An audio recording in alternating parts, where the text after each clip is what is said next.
आप सभी को जय मसीह की परमेश्वर के नाम से आपको आनंद और शांति मिले। हमारे यूट्यूब चैनल में आप लोगों का स्वागत है। भाइयों और बहनों, आज का जो परमेश्वर का वचन जो हमारे पास आया है वो गलतियों उसका छठा अध्याय है। उस छठे अध्याय के हम 7, 8 और 9 वचन को पढ़ेंगे, देखेंगे परमेश्वर का वचन आज हमसे क्या कहता है।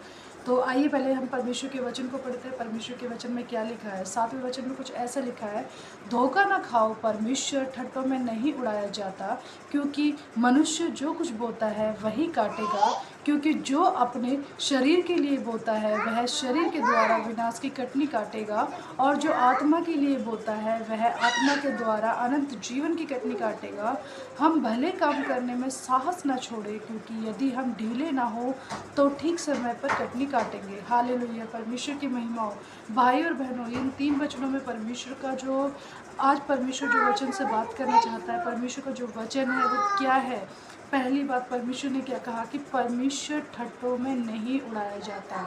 ठट्टों का मतलब है परमेश्वर मजाक में नहीं उड़ाया जाता है। मैं एक चीज़ का उदाहरण देती हूँ। अगर बहुत सारे लोग ऐसे होते हैं, अगर किसी को कोई बीमारी आ जाए, जो मसीह भाई बहन है, किसी को कोई बड़ी बीमारी आ जाए तो वो क्या करते हैं, दूसरा व्यक्ति जो यीशु मसीह को नहीं मानता, हालांकि वो भी बीमार पड़ता है, लेकिन उस टाइम पे वो ये भूल जाता है कि हम बीमार पड़ते हैं। लेकिन अगर कोई मसीह भाई बहन बीमार पड़ जाए तो वो उनसे क्या कहता है कि तेरा परमेश्वर ने इसे क्यों ठीक नहीं किया, तेरे परमेश्वर ने ये क्यों नहीं किया, तेरे परमेश्वर ने वो नहीं किया, तेरे परमेश्वर ने ये नहीं किया। इसका मतलब तुम क्या कर रहे हो, परमेश्वर जो सब कुछ बनाने वाला परमेश्वर है, आप उसको ठट्टों में यानी कि उसको मजाक में उड़ा रहे हो। तो भाई और बहनों, परमेश्वर ने पहले वचन में ही क्या कहा है कि परमेश्वर ठट्टों में नहीं उड़ाया जाता। और जो ऐसा काम करते हैं परमेश्वर उनके साथ, परमेश्वर क्या कहता है कि उनके जीवन में क्या करेगा। परमेश्वर का देखिए दूसरा वचन क्या कहता है कि क्योंकि मनुष्य जो कुछ बोता है वही काटेगा। अगर आज आप किसी के साथ बुराई कर रहे हो तो आप बुराई ही काटोगे। अगर किसी के साथ आप भले काम कर रहे हो तो आप भलाई ही काटोगे। कभी भी ऐसा देखना कि अगर आप किसी के साथ अच्छा कर रहे हो और वो व्यक्ति आपको पलट के उल्टा जवाब दे रहा है, ऐसा कभी नहीं होता। लेकिन जब आप उसके साथ बुरा करते हो तब आपके साथ भी बुरा ही होता है। इसलिए परमेश्वर का वचन भी इस चीज़ के लिए कहता है, जो भी तुम बोओगे वही तुम काटोगे। और साथ में देखिए क्या लिखा था कि जो अपने शरीर के द्वारा बोता है वो शरीर की कटनी काटेगा, लेकिन जो आत्मा के द्वारा बोता है वो आत्मा की कटनी, अनंत जीवन की कटनी काटेगा। इसका मतलब क्या है, शरीर के लिए अगर आप परमेश्वर को टाइम नहीं दे रहे, परमेश्वर की बातों को नहीं मान रहे, परमेश्वर की आज्ञाओं को नहीं चल रहे, और आप अपने शरीर को पूरा महत्व दे रहे हो कि आज मुझे घूमना है, आज मुझे फिरना है, आज मुझे ये करना है, आज मुझे वो करना है, लेकिन हम परमेश्वर को पीछे रख रहे हैं। इसका मतलब अगर हम शरीर के लिए बोल रहे हैं, हम क्या कर रहे हैं, जॉब पे जा रहे हैं लेकिन परमेश्वर के लिए टाइम नहीं दे रहे, तो इसका मतलब ये है जो अपने शरीर के लिए बोएगा वह अपने शरीर की कटनी काटेगा। इसका मतलब ये है कि आप बीमार भी होंगे, आपको दुख भी होंगे, कलेश भी होंगे, हो सकता है आप लॉस में चले जाओ, क्योंकि आपको शरीर के द्वारा कटनी काटनी है ना।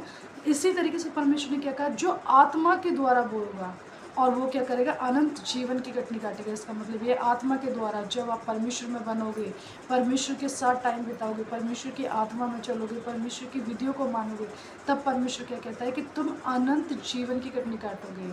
अनंत जीवन का मतलब ये है वो सुख, वो शांति, वो सारी आशीष से परमेश्वर आपको देगा। लेकिन कब, जब आप परमेश्वर से प्रेम करोगे, ना कि उसे ठट्टों में उड़ाओगे। और साथ में क्या लिखा था कि हम भले काम के लिए साहस ना छोड़ें। अगर हम किसी के साथ अच्छा कर रहे हैं या हम कुछ अच्छा करने की कोशिश कर रहे हैं और फिर भी हमारा काम नहीं बन रहा, तो हमें साहस नहीं छोड़ना। अगर हम किसी के साथ अच्छा कर रहे हैं और हम बार बार करते जा रहे हैं, बार बार करते जा रहे हैं, बार बार, लेकिन सामने वाला नहीं कर रहा, तो इसका मतलब ये है कि आपको साहस नहीं छोड़ना। क्योंकि परमेश्वर ने क्या कहा अपने वचन में कि क्योंकि अगर हम ढीले ना हो तो ठीक समय पर कटनी काटेंगे। ढीले का मतलब ये है कि अगर हमारे मन में वो विचार आ गया कि वो हमारे साथ अच्छे से बिहेव नहीं करते और हम क्यों करें, तो इसका मतलब ये है कि आपके दिमाग को शैतान ने पकड़ लिया है। इसलिए परमेश्वर क्या कहता है कि तुम्हें ढीले नहीं होना, तुम सही समय पर उसकी कटनी काटोगे। अगर आप अच्छा कर रहे हो तो अच्छा करते जाओ, क्योंकि परमेश्वर उसका न्याय करेगा। परमेश्वर का वचन क्या कहता है कि मैं बुरों का और भलों का दोनों का न्याय करता हूँ। इसलिए भाई और बहनों, परमेश्वर का वचन है, सबसे बड़ा वचन आपके जीवन में यही है कि परमेश्वर कभी ठट्टों में नहीं उड़ाया जाता। ऐसे लोगों की सोच जो ये कहते हैं तेरा परमेश्वर क्या कर सकता है, तेरा परमेश्वर क्या कर सकता है, वो लोग परमेश्वर का मजाक उड़ाते हैं। और परमेश्वर ने क्या कहा, तुम अपने शरीर के द्वारा अपनी कटनी काटोगे।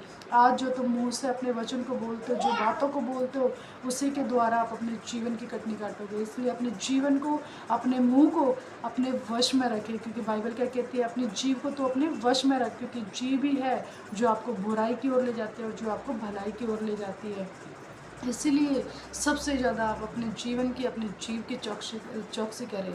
और साथ में परमेश्वर का वचन क्या कहता है कि साहस ना छोड़ें और ढीले ना हो, आप सही समय पर उसकी कटनी काटोगे, क्योंकि परमेश्वर न्याय वाला परमेश्वर है, जो क्या करता है, सबसे प्रेम करता है। परमेश्वर का वचन क्या कहता है, मैंने बुरे लोगों पर और भले लोगों पर, मैंने दोनों पर अपना सूर्य उदय किया है। सोचिए, कभी ऐसा होता है कि बुरे लोगों पर परमेश्वर अपना सूर्य उदय ना करे, उनके ऊपर अंधेरा ही रखे, और अच्छे लोगों पर सूर्य उदय करे? नहीं, परमेश्वर ने सबको एक समान माना है।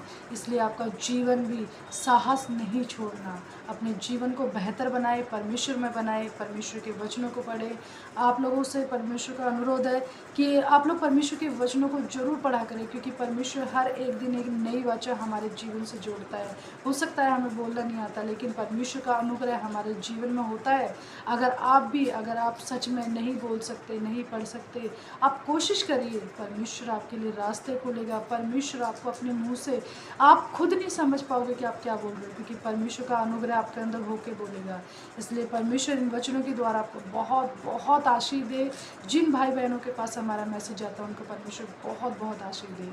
आप सभी को जय मसीह की, परमेश्वर के नाम से आपको आनंद और शांति मिले।